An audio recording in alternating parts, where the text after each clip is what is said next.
What added to this was the defection of friends. In June this year, a celebration of her return was held at a tavern run by Akie, and Mrs. Devi, who was participating as a friend, expressed her opposition to the state funeral on her blog on September 16 and scathingly criticized Mr. Abe.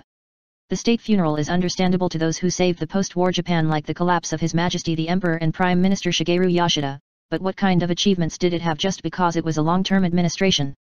State funerals, held amid opposition from a majority of the population, lacked excitement and did not stop the headwinds of public opinion.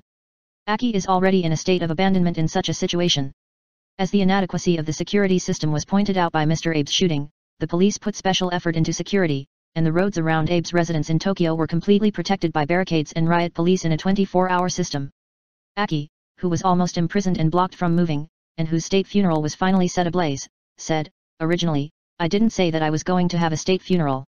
Why is this happening?" A further spark is the prefectural funeral scheduled for October 15 in Mr. Abe's hometown of Yamaguchi. "We are renting out 8 venues, including the convention facility Kaikyo Messe Shimonoseki in Shimonoseki and the theater in Nagato.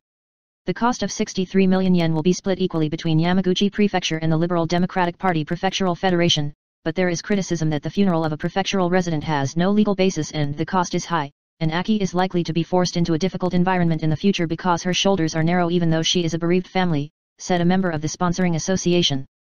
Akie has finished her state funeral, but it seems that her days of uncertainty will continue.